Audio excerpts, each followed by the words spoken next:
Hello, Narnach here. Welcome back to Path of Exile, Darkshrine League here, and we are about to enter Kaom's Dream.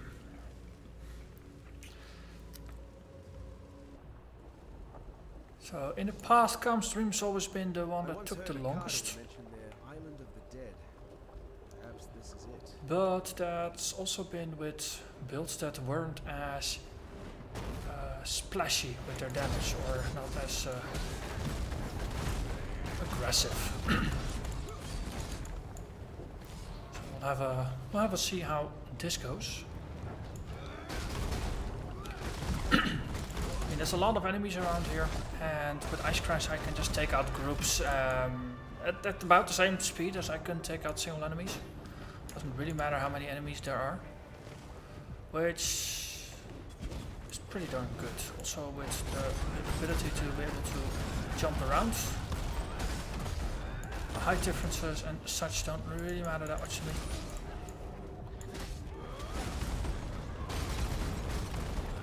And that's what other classes have had issues with as well. I mean, I've played a lot of what are they called? Templars. Yes, Templars. And witches and rangers. They all tend to walk. At least in the builds I have played them with so far. Your nemesis hunt you. Plural. Okay, interesting. We just started on the map, so there's a big chance to actually see enemies, which is good. Also leveled. Which is so mana right now, I could boost it, get a little bit more, but for now I think I'm actually gonna go with a vigor to get a 4th endurance charge. So if you remember, Ice Crash is generating endurance charges for me, which is actually a pretty good deal. And if you can get 4, that means I can get even more damage reduction, which can basically allow me to tank even more.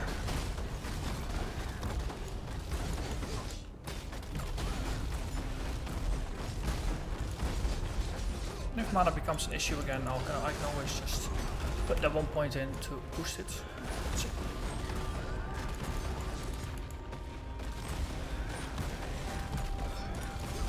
Because it's relatively doable to keep it at 3 endurance charges for most of the battles. Especially even against blues here, that's also nice.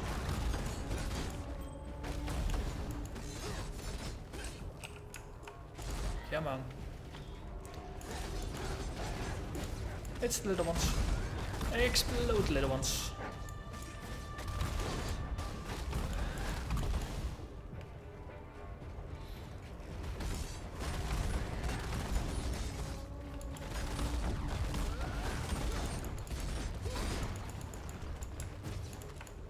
In terms of safety, this is definitely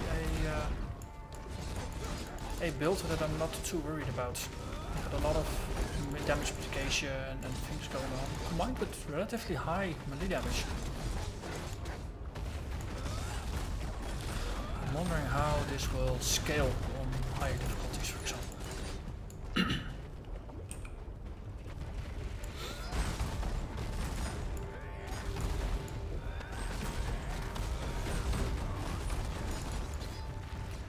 Let's see, life gain on hit gain A level.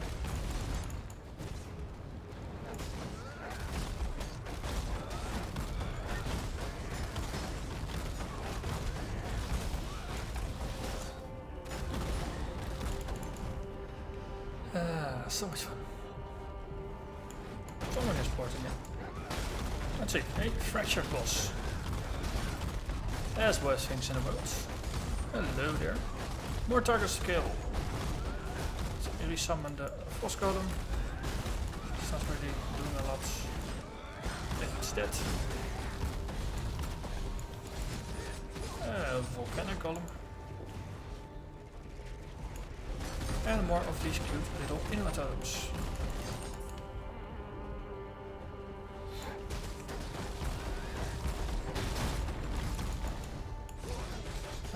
As I've said before, Those little statues, they would make excellent desk lights. Wow, something scary is happening there.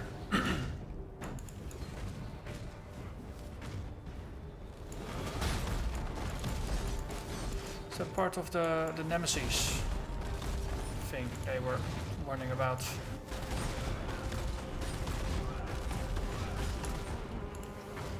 Just pick things so I don't get distracted by the loot. Ah, freaking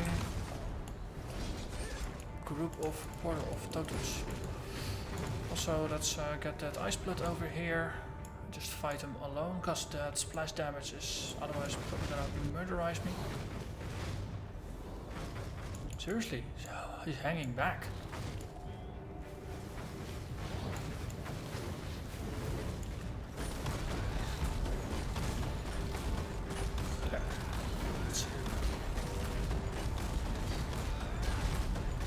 With all the targets around me generating life on hit, that was a pretty decent spot to stand.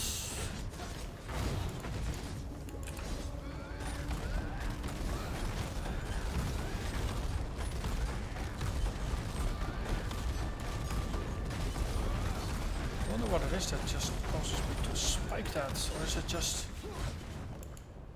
sheer damage over time? Oh, we got him. Next up, you. It's full of ice blood. It has the potential to do a lot of damage on the death explosion. At least get the mitigating factors up that are possible.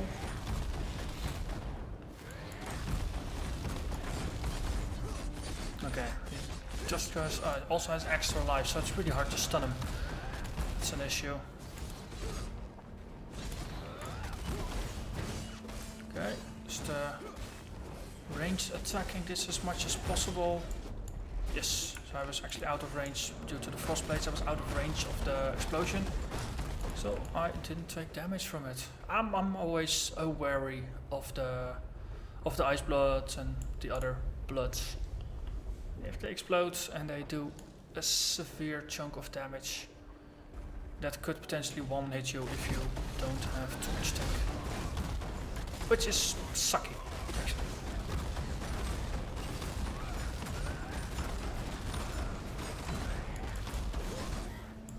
But if you have range damage, you can bypass it. Oh. It's just a lore thing.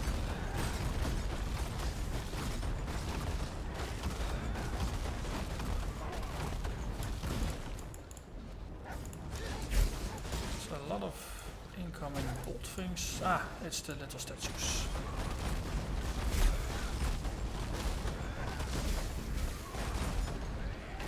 Okay, there's a lot of stuff going on here. There's a shrine here, there's a yellow here, there's a bunch of other guys, there's a bunch of statues.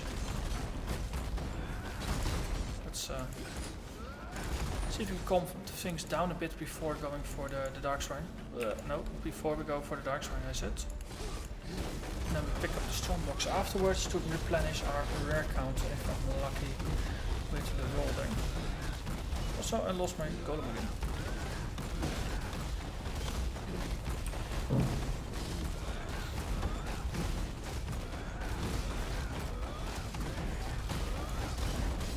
Let's see. Let's move a little bit to the side, see if we can grab some of the things in the AoE. Okay, Darkshrine. Number boots. Oh, these ones have been raided for it. Okay. Restore that which was lost. Sweet. Life regen. Let's have a look here. Might actually be good. It's not terribly bad, but not terribly good either. Shrine, we can ID it. Let's see what's it got. 8 additional items. Right, when activated, let's first take out these little ones. Cute as they are. Guarded by multiple packs of monsters. So, hide this, put this one up. We go, and then we whack the hell out of this. I mean, Ice Crash is basically like playing a game of whack-a-mole. You just hit the floor until everything is dead.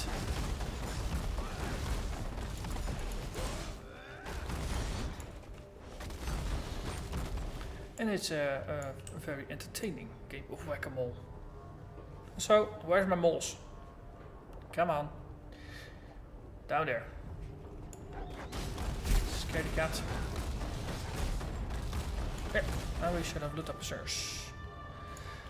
Yay, we got absolutely zilch. I mean, all the other things, not really something to get too excited over.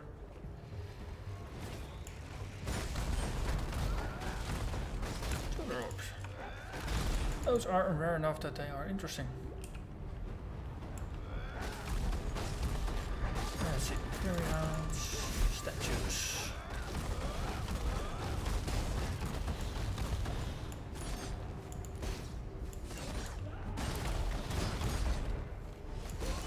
So yeah, I mean for most encounters the life pool doesn't move. If you have like 10 enemies, it might just blip up and down a little bit, like so. You get hit every once in a while and then instantly replenish life. But it's not really threatening. It's only with boss encounters or really nasty large groups of enemies, or just certain types of enemies that do a lot of spike damage, where things become more dire. Which is a very good position to be in actually with the build. So it means if your life pool moves, it's scary as hell. And a less tanky character would have just died.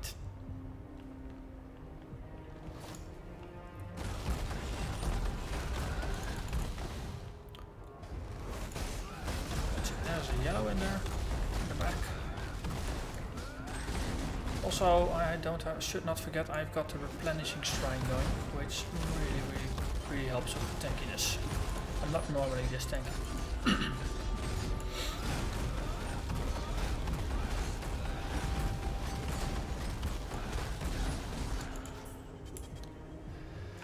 And yep, more nothing.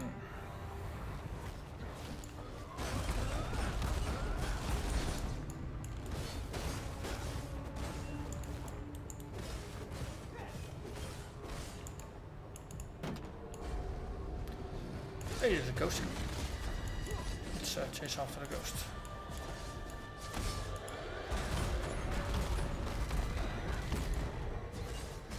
Might actually possess something. Come on. Come on, you know you want to.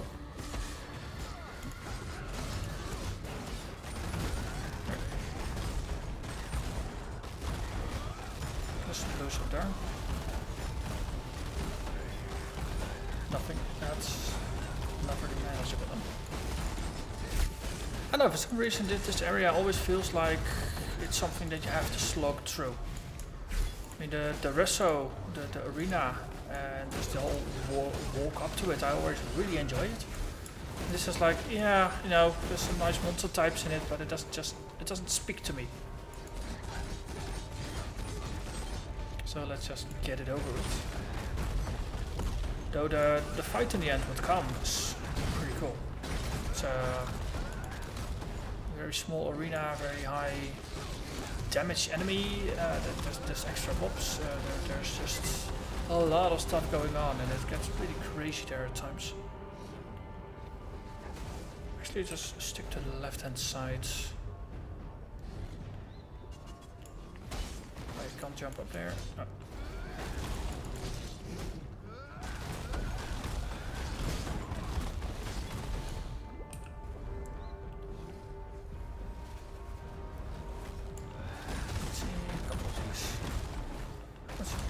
Level 37 and 38, I'm not really over leveled by a lot.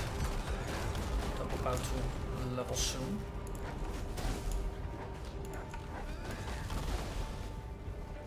So it means I should be skipping too much content.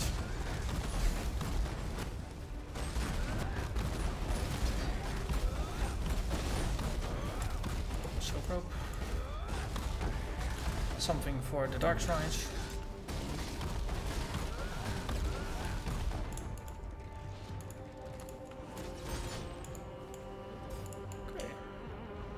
I'm slowly climbing the mountain. Teskeriaki.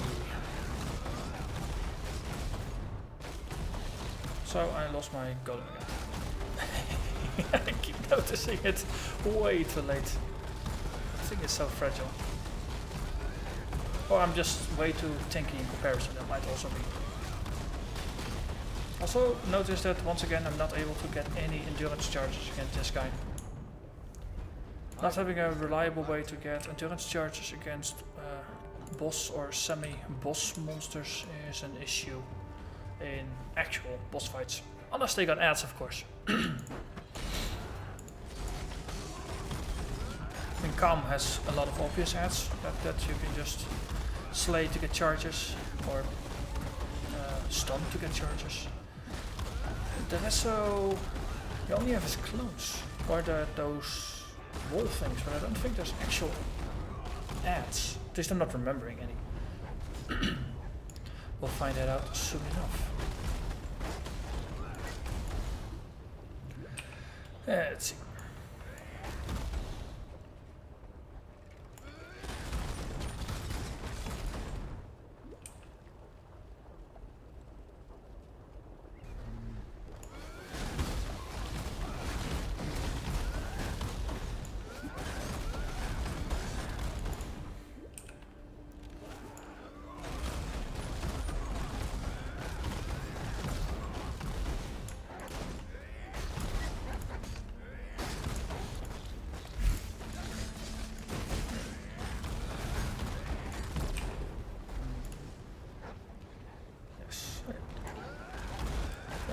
Things with the monsters is that just there's a number of enemies that are cowardly, so to say. It's like these Rakango, no, they dive and they move. They have those tails that are always at a range. You got the Hiri, the casters that of course try to stay at a range. These statues, they don't come to you. So there's teleporter statue things also, they prefer to be at a range. They don't instantly flee, but I don't think they want to be next to you.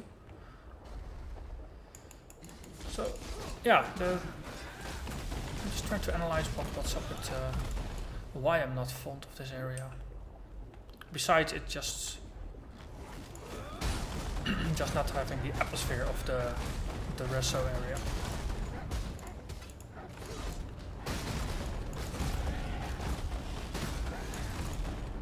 Maybe it's just that it's all on fire. I don't know.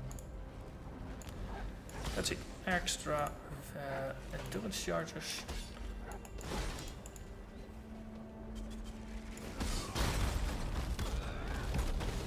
Wooden blades. Tree. I think it's about time to lose some items. So look for the waypoint. I can pick up one more thing.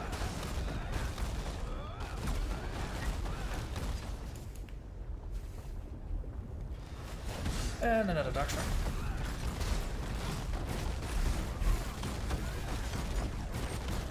Areas like this, XP goes quickly. I mean, I just leveled and already got a full XP bubble on the bar.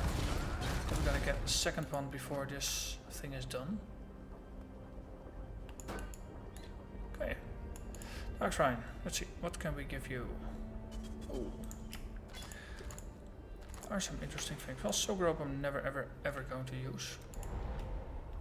Garbed Warrior awaits you. Yay, so there's somewhere there is an item to find.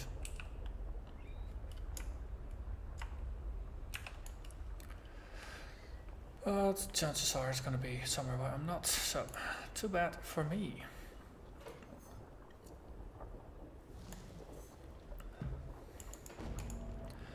Let's see, waypoint to town. Let's see,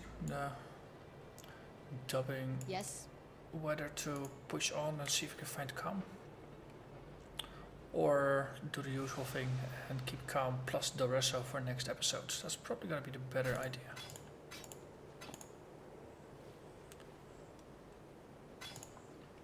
We got 2 rares that we can sell. Grace, I don't think I got Grace yet on this league, so just stash it.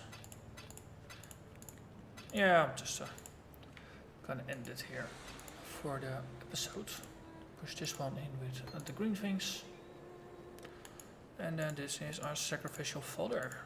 Okay, so this episode we just explored Kaom stream. Next episode the big man himself is gonna fall. At least that's the goal of the entire exercise.